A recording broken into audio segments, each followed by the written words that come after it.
Hello, everyone, and welcome back to the Beyond Pain podcast with myself, Joe LaVacca and Joe Gambino. Today's episode is a special one here at Beyond Pain because we welcome our very first guest, Dr. Tyler Kallasy. Tyler is a PT in Colorado, changing the way that we approach rehab and education. His interview is filled with tremendous insights that will immediately help any clinician treating pain or patient learning to cope with pain. We hope you enjoy this interview as much as we did, and we hope you enjoy all future interviews and episodes of the Beyond Pain podcast. If you do, please remember to like, subscribe, share, all those wonderful things that we can do on social media. It'll really help the podcast grow. And without further ado, here is our interview with Dr. Tyler Kallasy. Welcome to the Beyond Pain podcast with your host, Joe Gambino and Joe LaVacca. Join the two Joes, two physical therapists, as they discuss how to navigate the uncertainties of pain so you can move beyond it and get back to the activities you love most. This podcast is for Joe, and their guests to share their clinical thoughts and ideas based on their collective clinical experiences. Can this information be for you? Maybe, but we cannot know for sure. Therefore, it is always worth talking to your healthcare provider to make the best decisions in your care before you implement anything on this podcast. And please use common sense. Welcome back into the Beyond Pain podcast. I am your host, Joe Gambino, and your other host, Joe LaVacca. Our Instagram handles, myself, Joe Gambino DPT, LaVacca at Strength and Motion _PT. We always love connecting, so feel free to shoot us a DM, have a conversation. In the show notes, there will also be an application form if you are interested in working with us, and the show is on YouTube as well, so you can check us out, Cups of Joe _PT. Jumping right into it today, we are here with our man, Tyler. I should have asked you how to pronounce your last name, so I'm hoping I'm not going to botch this up here. Kallasy? We shall see. Close. Did I get it? Close. Kallasy. All right. Well, Tyler Kallasy is here on the show. We've connected quite a bit on Instagram. You are now our forever imprinted in history as our first guest. I will leave you the floor to introduce yourself, and welcome to the show, my friend. Thanks, boys. Good to be here. There's some poetic justice with me being the first of this kind of new arm of the podcast here. But my name is Tyler Kallasy. I'm a doctor of physical therapy.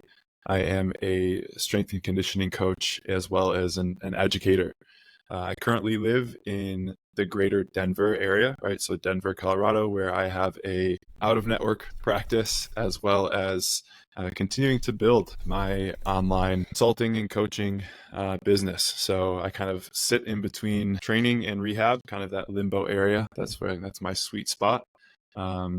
I coach about 40 to 50 people online at one time. I work with folks who are kind of stuck in between that place between not really ready to live life 100%, but also not necessarily feeling like they need rehab, right? They're kind of like in between. Ironically, I circle my education and my program design around helping people move beyond pain, right? So that's where the poetic justice comes in. My one-on-one coaching service is called Beyond Pain. And that's it. I purposely chose that name because I think there's something to be said about moving beyond pain and not necessarily getting rid of pain, fixing pain. I know we're going to get into that stuff, but I appreciate the name, and I know you guys do as well. So, let's get into it. I love it. Amen. Love it. Yeah, no, I mean, that is, I think, right on par with, I think, how we felt as we were coming up with the name on this. But I have actually a lot of questions for you just based on the little intro there. But we will start with a little 3-question series, which we did not share with you. So first one is, I love that. I'm here for that. We do want to get to know you a little better here. Yeah. So first one's simple. I'm going to give you a little layup here. How do you take your coffee? Cups of Joe's, right? We have to keep it a little coffee themed here. Yeah, I'm here for that. I've been becoming more and more of a latte guy, so at home we have an espresso. So little double shot, maybe a double shot plus another single shot, some whole milk, big whole milk guy, and some maple syrup. That's the home situation. When I'm out, it's usually syrup. a latte with an extra shot. Very That's good. how I I was roll. going to be, Yeah. I'm actually glad you said the Nespresso because I have a roasted hazelnut Nespresso coffee this morning that I was just Yeah, going to tell it's Joe good. was just, standard black, but I feel welcome now. I feel like I can share. I good. feel like I can be open. A couple Nespresso guys. This is great. Yeah. Good stuff. Yeah, I'm the. I mean, I would love to be a snob, but I don't have the. I don't have it in me. I've tried multiple times. I'd rather just get it made and get it in the belly. Yeah. I feel a Yeah, little left out. no. I don't have any sort of way to make espresso here. I'm just pure coffee at this house. Okay, Yeah. that's nothing wrong with that. No. But I do I like love the me a whole good milk angle, cappuccino. too. That's Yeah, only whole all milk. right. Question 2, Tyler. What are you currently reading and or watching? A good question. Right now, I'm reading 2 books. One of them is called Rebound. I can give you the authors later. I don't want to butcher their names, but these 2 wonderful women wrote this book, Rebound, intended for athletes going through injuries. Kind of takes you through the 5 stages of grief when dealing with an injury, gives you a lot of good mental tools to work on, ways to kind of reframe. So, as a professional who, like, my life is pain, right? I thought it would be a good book to read, and it's been one of the most valuable, pieces of literature that I've ever read in my life.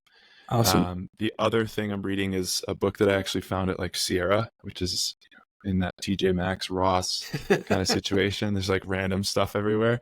It was a book on breathing, and I've been getting a lot more into mindfulness practice, breathing in this kind of realm called men's work. So like specific to men working on themselves with other men. So I found this book and thought it was great to share with the other men that I'm working with. I love that. I Very love that. Now, nice. do you normally read more than one book at a time? Because that's what I I was do. going to say that's a special skill. I can't do that. I can only do one book at a time. I think I do. I try not to. It's not like it's something I do on purpose, but like I'll get through a book and then it'll kind of get stale, and then I'll find something else. Yeah. So I usually have a book that I read when I'm just hanging, and then a book that I read when I'm like traveling.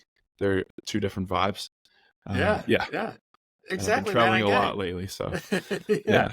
The coffee table book is way different than trying to, I think, when I'm in the presence of traveling, because I'm going to be, either going to the clinic, going to teach myself, and it's like, I want to be like focused. Like, is there another thing that I can grab that will teach me something of more value to share with other people versus, hey, I'm just at home and I want to just shut it down. So Right. absolutely. The 2-book thing, I think, is the way to go. Yeah. I don't know. My brain doesn't focus that way. I think it's watered down for me. You're 0 for 2 so far today, brother. That's for real, man. I'm about to strike out Yeah. here. And that last one here, something interesting that you've learned recently. It could be professional, it could be not professional. Doesn't matter. Okay. Man, what have I learned interesting recently?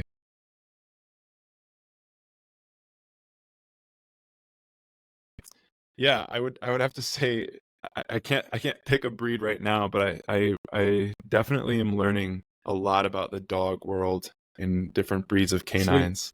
My fiance comes home almost every day with like a new breed that she's treated. She's actually a canine physical therapist, so that's been fun. something enjoyable to learn. It's kind of like our umbrella, but like I also almost have no idea about any of it. So yeah, I wish I had a tangible thing like a that's breed. great. But That's great. Yeah, I that's would cool. imagine working with dogs is a lot more enjoyable because they don't talk back. They just know that you're always there for them.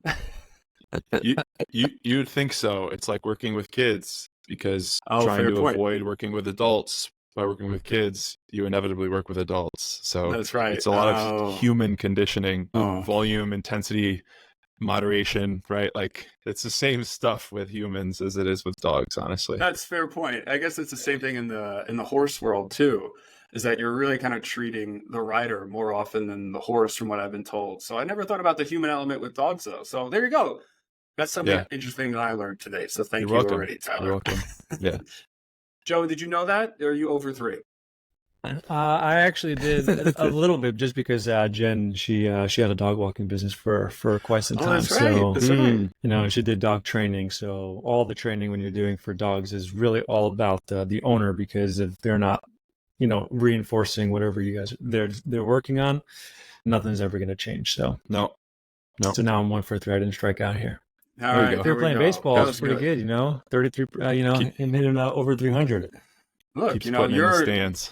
you're a superstar in our books, Joe. I mean, just with those stats. So that was awesome. Tyler, thank you for sharing a little bit about you. That was fun.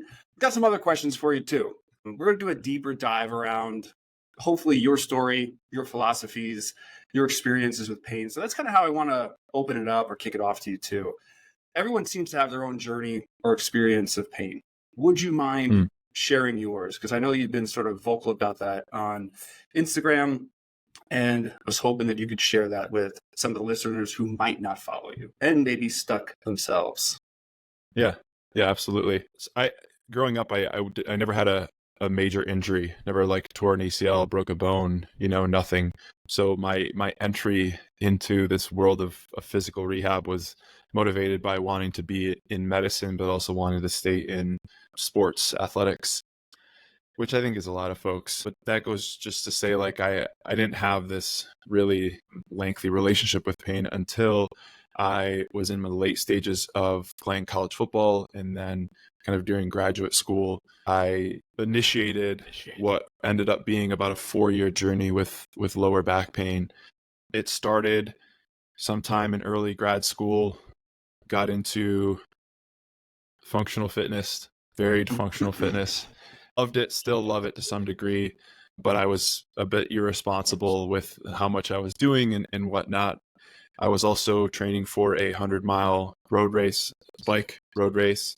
And I think the combination of that, plus trying to not be football weight anymore, losing a lot of weight, training 2 to 3 times a day, just kind of being a bachelor about life, put me in a place where I was real susceptible to breakdown. I ended up developing some hip pain, some lower back pain. You know, being a pseudo practitioner at that time, right, a student, I thought who I was. I thought I could handle it. I didn't really ask for help. And it eventually manifested into me like not being able to stand up straight. I specifically remember the one of the early and most influential flare-ups that I experienced. I was at my in-laws' house. I was building a little bit of a fire pit with like slate, you know, which is just a lot of bending over, a lot of fatigue. So I had fatigued myself pretty good, went to my gym, ran 3 miles, and then did the workout of the day, and went to hang from the pull-up bar to loosen up my back. And you know how some people with mechanical lower back pain, hypermobility based lower back pain respond to traction, and I responded exactly that way. Went to hang from the pull-up bar, got a spasm, sat down, tried to play it cool, rolled it out a little bit, did some breathing work, and then eventually, like I said, couldn't stand up straight, went home, and that started like a 2-week phase of like being absolutely debilitated. I remember coming down into the kitchen that same day and sneezed while getting some water, and it felt like not only did everything start over again, but it got much worse. So I went through a bunch of flare-ups like that over the course of the next 2 years. There was times when I felt like I was quote unquote back. I was crushing it, lifting heavy, doing all the things. But I knew that wasn't absolutely true, because there were still little hints of things that I haven't fully addressed. Long story short, I got to the point about 1.5 years, 2 years ago where I was actually fully on the mend, coming out of this, feeling pretty good. I was starting to consistently do barbell lifts again, feeling good. So I've been in a really good situation for about 1.5 years. It's nothing I wish on anyone, but as a practitioner, the insight is seriously invaluable. Yeah. It's really interesting because your journey sounds a lot like people we work with. And sounds a lot like me. That it does. Actually, I was about to say, it sounds like Joe Gambino as well. You mentioned too that you were a pseudo sort of like practitioner. You had a lot of background knowledge. You were fit. What was your philosophy like then at that point? I mean, did you feel your identity shift? Was there ever like this kind of like feeling of like, why me? I'm doing everything right. stud athlete, crushing it at the gym, training for bike rides, all this stuff. How did you either feel during that time or come to terms with it? Because it seemed like, like you said, a year and a half ago, there was a big turning point for you. Yeah, back when it started, I still had that like Dunning-Kruger effect, the early stages of the Dunning-Kruger effect, being in PT school and then coming out of PT school. You kind of like think you know what you know, which made me feel like I could handle this much quicker than I realistically could have. It made me feel like I had a true understanding of what was going on, which meant at that time, it was very physiology focused, mechanically focused. I just need to make this thing stronger. I need to give this thing more mobility. And those are very much so a heavy part of recovering from injury or pain often. But there is like the mindset, emotional, cognitive stuff that I just didn't really understand or kind of downplayed. So I did go through phases of why me, like why do I deserve this? I'm young. I have a clinical doctorate. I'm pretty fit. I don't understand, but yeah, in retrospect, I guess I see it more as if there is a thing that makes all of this, that thing felt like I could be a vessel to share the insight that I gained, because I had the physical and emotional capacity to handle it, and then turn what I went through into, knowledge and insight. So I kind of look at it like that now, but I went through very few phases of why me. Most of it, I just kind of was like going through life. Yeah. Right. Were there ever times that and this is just something I thought of because you mentioned that there was very few moments of that, which I would say probably is not always the case for a lot of the clients that we work with. So Right. Did you ever practice some sort of method where you were pulling from other areas of your life that gave you strength? Did you ever try to flip or reframe that story, use a metaphor, like things that you've gone through, anything like that could be like, like you said, like a guiding vessel for others? So here's the dangerous part about being pretty fit or athletic or knowledgeable when you're dealing with pain, chronic pain, persistent pain, is that it becomes a smokescreen, and it prevents you from actually understanding how, we'll say, bad things are. I'm pretty fucking strong, and I have been for a while, objectively. So being strong and still being able to get after it, if I just warmed up for long enough, the only thing that pain was getting in the way of was like a quick session, feeling good the next day. And those are things that I could just clinician my way around, right? Warm up better, do some passive modalities the next day. So I was kind of fooling myself into thinking it was fine because I was still strong and because I could still do the fit things for a while. I never got the why me feeling. When it actually started to move past the fitness and actually into life is then when I started to get more, more down about it. But yeah. When do you think you shifted, or what maybe was the biggest influence for you to shift that mindset, like you said, into some more of the emotional side of things or the cognitive side of things? I know you mentioned the Rebound book earlier, but having followed you for such a long time, it seems like you've built up this, method of approach with yourself or your clients. Do you remember that tipping point or like that big aha moment where you were like, hey, I got to really think about this differently? There was an influence, a book, a podcast, a blog, anything like that? Man, I don't have a major moment that really sticks out as something that made me dramatically change the way I viewed, addressing pain or pain, whether it was for myself or for my clients. I do think that there was a time when I kind of gave up on trying to maintain whatever identity I thought I had around my physical qualities, whether it be the way I looked or what I could do. And I think that was a negative part of my life, giving up in a way, but giving up that stuff allowed me to remove those things from my identity, allowed me to really step back and kind of understand where I was, kind of give me some space to truly see how bad things were. And it just gave me more space to be emotional and cognitive about what was going on. And in doing so, retrospectively, I started to say like, oh, wow, things are actually getting better here. Maybe this is the way. I will say at the same time, I had, because of whatever experiences I had in life professionally or whatnot, I was learning to ask more questions. And instead of always being the solvey kind of guy, the guy with the solution, try this exercise, don't do this, I just started asking more questions, and sometimes just giving people the space to speak or be emotional or kind of understand things in their own way just by talking through it. Their pain experience, got better, aside from like the, tendon rehab that we were doing or the graded exposure. It was a lot of like, now you understand, you learned the skill of pain. I like that, the skill of interesting. pain. Yeah, I do.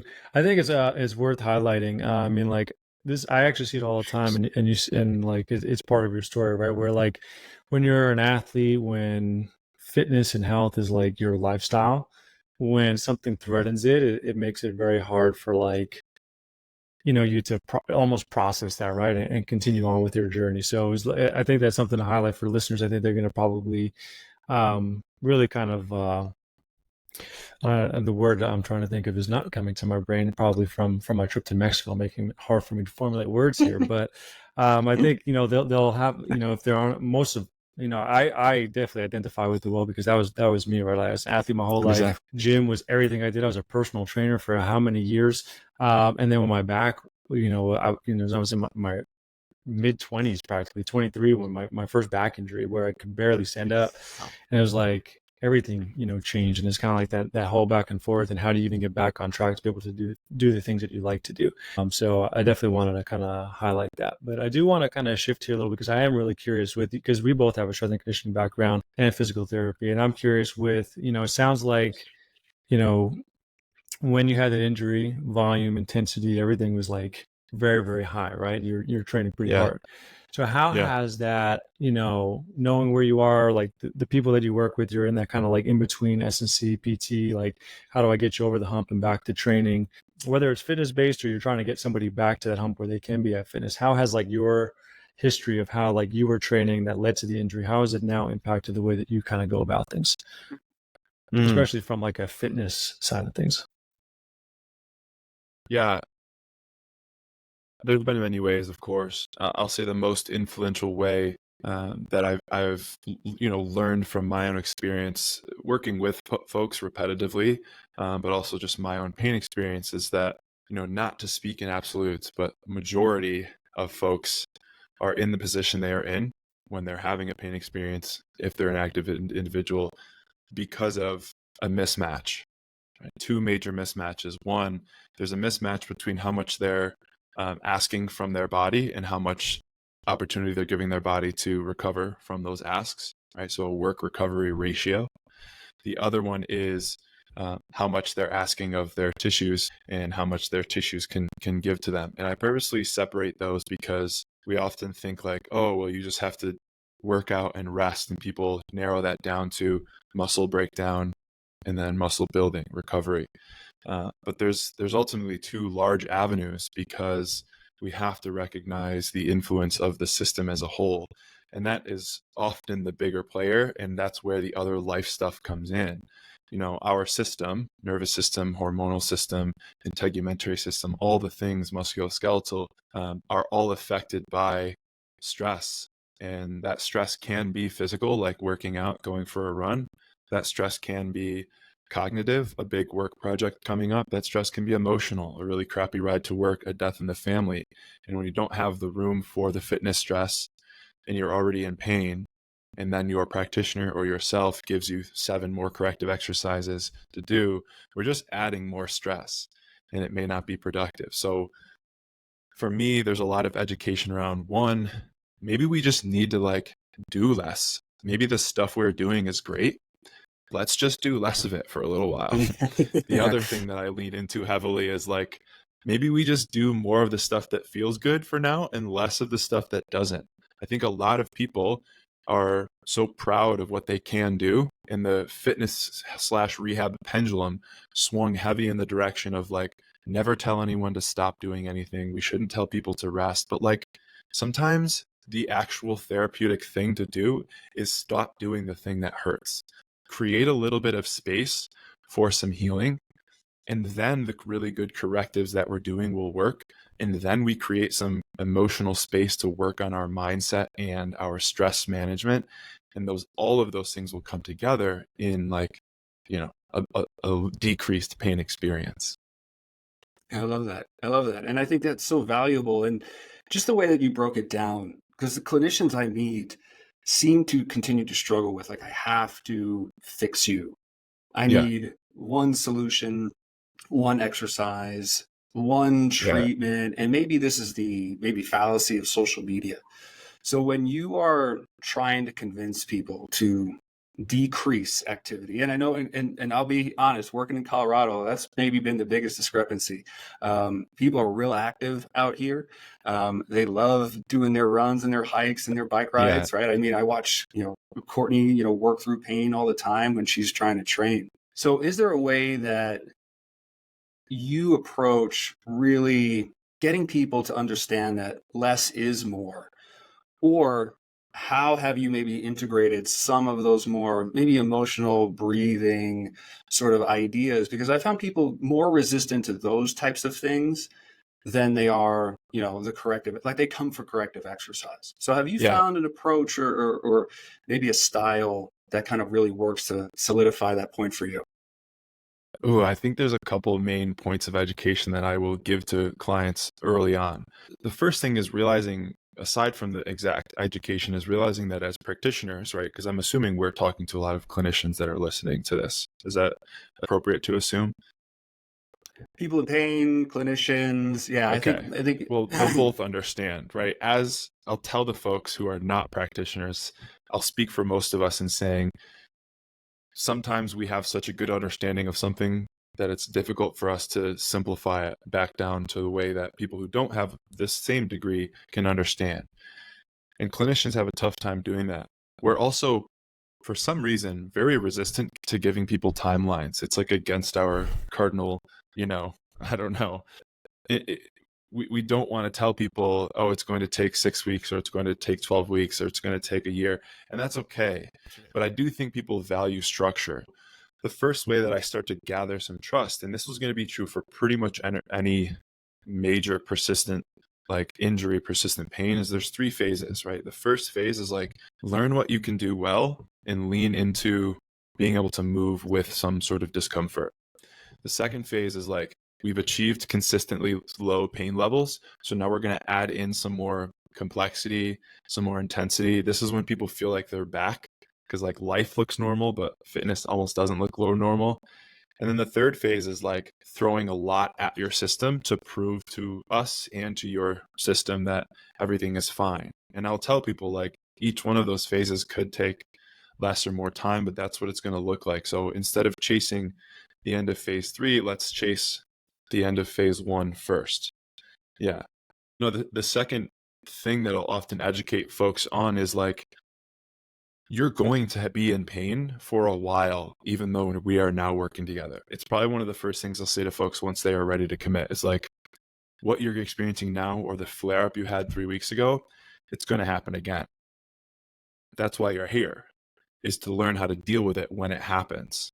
When people are looking for exercises, they forget that they have these exercises, but the real meat and potatoes comes into play when they have to manipulate how much of that exercise or when they're doing it. And that's why it's good to communicate with someone, let alone a clinician or a coach. So I am often very much so coach education forward when I am speaking with folks, either pitching what I do with folks, or once we get started with the onboard process, and then say, the program is like the plus. It is coaching with a program, not program with coaching, because now more than ever, I'll make you a program on AI. I'll make you a program for free here. That's not going to be the thing. I want you to be successful with it. I wish that was true. Typically, if you've been in pain for long enough, that's not going to be true. I like that, man. I love that. Yeah. I tell people that. Oh, I can't tell because sorry, Joe. I tell that to people all the time, where it's like, You can go on YouTube and get a program anywhere, right? Today, information is so readily available, but most people still struggle, right, with this chronic pain or the inability to get back to where they want to be. And really, what you need is that back end coaching, right? It's like, what happens when when shit hits the fan, right? Like, what do we do? How do we bring you back? And so you don't stop. You might have been on the right track, but when shit hits the fan, you might like take a step back when you have that flare up and say, okay, well, maybe I'm in the wrong direction, but you could have been. So how do we reframe all that and make sure we keep you on the right track and maneuver around when these things happen? So I love that you did mention that. Yeah, for sure. I think that I like how you flip to the coaching and the programming aspect as well. I think that kind of gets lost too, because reading about the biopsychosocial model, and everyone knows it, right? Everyone's like, I'm a biopsychosocial practitioner, I'm a empathetic practitioner, I'm a compassionate practitioner, I'm this, I'm that. And then when we sort of like check the stats on that, it's like, oh, but we all just kind of keep falling back into that biomechanical and biomedical lens. And even though you gave the pain talk and the coaching talk in the beginning, it's so hard to stick with that philosophy. And this is where I found, those coaching programs. I know in previous conversations, Joe works on like 12-week programs. I saw on your website, you're working with like 6-month sort of coaching programs and things like that. And I really think that that's kind of the future of rehab is being able, like you said, to navigate people through those ups and downs. And one of the things I valued from switching people to True Coach and going on a similar pathway is just being able to look at our conversations, right? Like scroll through, like you said, hey, these pain episodes are going to come up and down and up and down, but look how you reacted 4 weeks ago. You didn't go to the gym, you stayed home. Now you had the pain and you realized that walking didn't make it worse. Running didn't make it worse. This didn't make it worse. And then your life bubble became bigger, even though the pain bubble remained the same size, right? And we're just getting a bigger life, bigger life, bigger life. Your pain's always going to be there. And I really appreciate that you said that, because I think that's the other notion that people come in to see me with. Maybe it's from doctors or previous PTs. It's like, I shouldn't be in pain, right? Or this shouldn't be happening to me. I should be cured. And it's like, well, hold on a minute. I still have pain. Joe has pain. You have pain. Maybe just human beings are designed to have pain. So in that idea of the human experience, and Joe, I was thinking about you too, because I feel like it's very similar to Tyler's story. When you guys are in pain, because I haven't really had a painful experience that's maybe affected me in a day-to-day with treating and interacting with people. So how do you think your approach with people while you're in pain, how do you sort of like navigate your emotions and sort of like stay focused, remain on task? Because Joe, I seen you in a flare when we worked at Perfect Stride together. I mean, and Tyler, you said the same thing. I could barely stand up for 2 weeks. Joe's coming into the clinic. He's on a 90-degree angle and he's got a full caseload, And I really always respected that with you, Joe. And I was like, wow, could I do this? So is there a pep talk you give yourselves? What was it that made you guys capable of moving past your own pain to be able to put others first? You want the floor first, Tyler? This is your spotlight. Sure.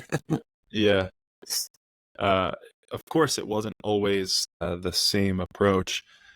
I think being in an aggressive enough amount of pain does give you some insight in the moment that you don't have when you're feeling normal. Meaning you take into consideration that person's emotions more because you're quite literally feeling those emotions at the same exact time. You tend to be a little bit more softer with your language, with the way you're delivering education, with how much you give that person to do. At the same time, sometimes that can be to a detriment, and I've experienced that myself. I would bet if we all sat down and went back and looked at my archives program design when I was deep in pain, I was probably being really tentative with folks in terms of complexity of types of hinges, or how much I was exposing people to, I don't know, cyclical squatting, because those were things that were kind of falling into my biases of things that weren't good. But, I think it's overall productive, again, because it does come back to when I was in those moments, it helped me manage my pain because it served as a distraction. You feel like you're solving a problem, which, that person is now like your proxy. So like you're solving their problem. It makes you feel better about your problem. And yeah, you just have much more insight. I like that. I feel the same way. I think part of it for me is like it is a distraction. You're still helping others, and I think, for me, whenever you get like a positive story back, like it's such a great thing to hear. I almost think it helps like with pain in a sense, right? Like you're getting these positive stories back, and you're helping somebody. I definitely do think that that helps you kind of get through, right? Because it's not like a shitty day job that I have that I don't really want to be there, right? So I think there's part of that there.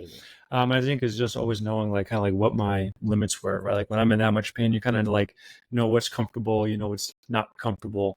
And I can kind of stay in my comfort zones and just have to use my language more to coach, which I think was also helpful because it helps me kind of learn how like to use my language to get people to do things that I want versus having to like constantly try to say something or cue them up and not get you learn real fast. Like if you can only talk to somebody, if I say this and they do something different, right, I have to change the way I'm speaking, right? So I think I got a lot of benefit from that. And then the last thing is I think patients found me more relatable when I was in pain than when I wasn't in pain. I can't tell you the amount of times that somebody said to me, you can be in pain too. Like as a physical therapist, we're like above pain, right? Like cops are above the law. Physical therapists, we're above pain, right? We should never have it, or they don't expect us to have it. And once they see it, it's like, oh wow, they're the same as me, right? So I think it made care a little bit more relatable for my patients. Yeah, I would agree.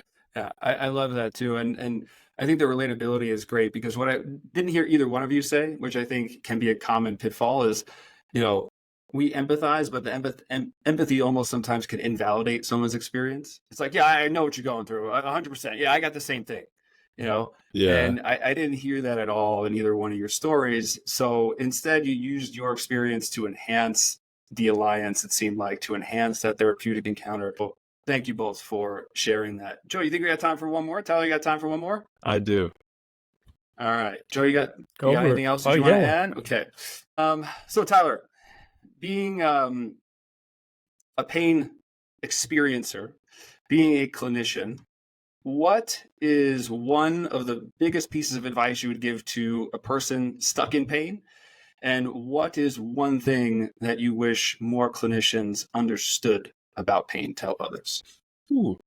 Yeah, both of those things are going to fall into the same piece of advice. And that is, in order to learn how to move beyond your pain, bingo, you have to learn how to move pain. For the non-clinicians here, that means learning what you can do in terms of types of activities, types of positions, the amount of weight that you can handle where the pain is manageable in that it doesn't affect or doesn't dramatically change the way you go about your life for 24 to 48 hours after you do the thing. How much pain can you learn to experience in a manageable way? How much can you move before that pain gets beyond what's manageable? And manageable is going to be subjective for everyone, but I often give people the objective measurement of 4 out of 10. Can you find as much life as possible underneath a 4 out of 10? Let's do it then. Because if I can get you to do this much at a 4 out of 10, and you do this much for long enough, you're going to add 25% to that eventually, right? Like you were saying, your life's getting bigger and the pain's not changing. As far as the advice for clinicians, I think we're scared to do things that are going to hurt people. We're scared to tell people things that they need to hear. And we're scared to do anything other than reduce people's pain.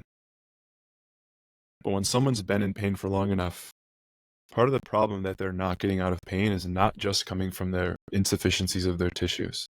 It's not just because they're weak or they're immobile or they're too mobile. It's also because they don't know how to deal with pain.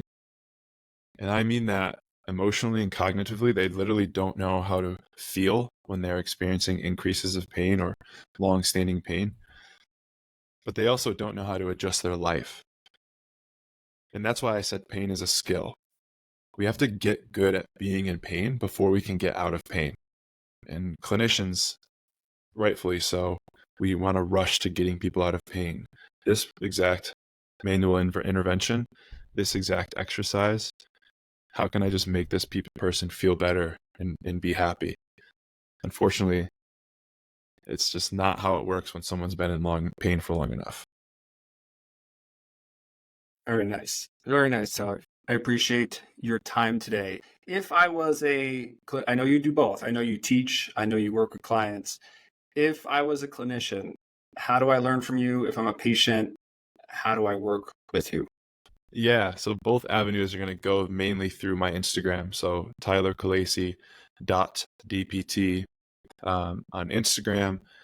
You can take you to my website. I have resources to learn from, but there's plenty that I share around my philosophies of pain. I also teach for an organization called the Pain-Free Performance Specialist Certification.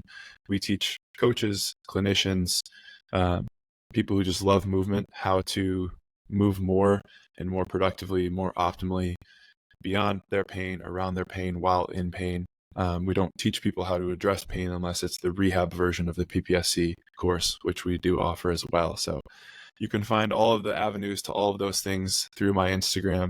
Last thing I'll say is I also teach coaches and clinicians how to build a business similar to all what we have, right? This kind of hybrid model, a better online presence, not tied down to, how many visits you can get in a week. So if people have interest there, go to my Instagram and I can point you in the right directions. Awesome. Excellent. Tyler, I can't thank you enough. First guest, this was more than I could have asked for. Good. Your insights were super incredible, super valuable. I think there's a lot to take away. I hope to have you on again. I think there's still so much that we can talk to you about and get you back on the show. Joe, you want to close anything? Take us out? Send I love yous to everybody? I will do that. I will get all that information in the show notes. So if you do want to reach out to Tyler, it will be very easy. Joe, Tyler, I love you guys. And if you made it to the end of this episode and hearing this, extra love for all of you. Thank you.